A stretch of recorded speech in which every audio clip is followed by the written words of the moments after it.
السلام علیکم ملګرو کتونکو هیله کوم چې تاسو به ټول روغ او جوړ یاست. د پښتو ساینس اکیډمي پر چینل باندې تاسو ته خوش آمدید وایم او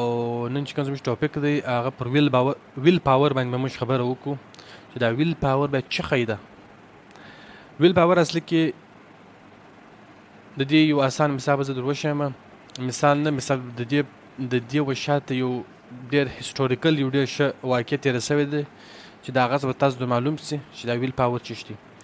په 1960s او په 1970s په دوران کې د هلته په دغه شاوخوا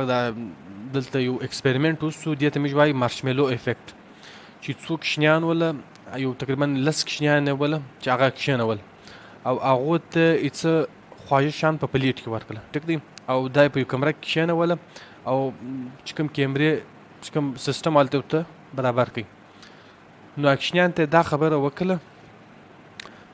که تاسو څه انتظار وکاست د دې یوې ټوفي پر ځای باندې موږ تاته 2 ټوفي درکو، که 10 منټه ته انتظار وکاست د دې یوې ټوفي پر ځای موږ تاته بله ټوفي درکو، او کوم انتظار نه وکئ تی هغه ټوفي دا اوس چې تاته کومه پرته ده دا ته خوړای سي او 10 منټ بعد چې کوم ټوفیان دي هغه موږ تاته نه درکو. مطلب دا خبره ورته وکړله که ته دا ټوفي وخورې اوس 10 منټه بعد موږ ته ټوفي نه کړل، لیکن که ته 10 منټه انتظار وکړې بیا تاته 2 ټوفي به طور یو ریوارډ تاته ملاویږي. نو په دې کې څو دا رقم کشنیانو اکثره چې کوم کشنیانو هغه خپله ټوفي وخوړه، چې کوم هغه خوږ شی ورته پروت و هغه وخوړی، ای څو چې کوم کشنیانو هغو دا خپله ټوفي نه وخوړل هغه مخ ته پرته وله 10 منټ انتظار وکړي او هغه 2 ټافي هم واخیستله. نو دا اکسپریمنټ چې وسو د دې کشنیانو نومان ولیکل سوله، د دې چې کوم پته وله، د دې چې کوم اډرس و هغه ولیکل سولو. 20 کاله بعد یعنی 15-20 کاله بعد چې بیا چې کوم کشنیان د کوم سایکولوژیسټ و دا ټیسټ کړو هغه و هر کشني ته ورغلی. نو چې کوم کشنیانو انتظار کړی ولو، کوم کشنیان چې انتظار کړی ول هغه په خپل ژوند کې ډېر مخته تللي وو، څوک یا په کمپنۍ کې یو منیجر و، څوک یا چا خپل بزنس شروع کړی و، مطلب په خپل ژوند کې ډېر مخته تللي ول. او کوم کسان چې انتظار نه و کړی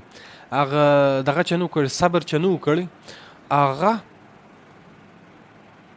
څوک په جیل کې بند و، څوک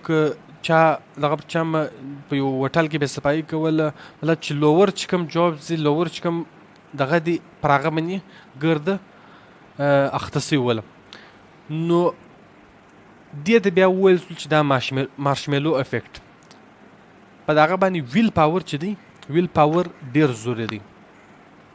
په قرآن کې د هغه له وجې د هغه وجه ده چې الله پاک موږ ته وایي چې تی صبر وکاست نو به زه تی ته ښه شی درکړم، که بد سره وسي که ښه در چې په هر وخت کې یاست تاسو صبر وکاست. نو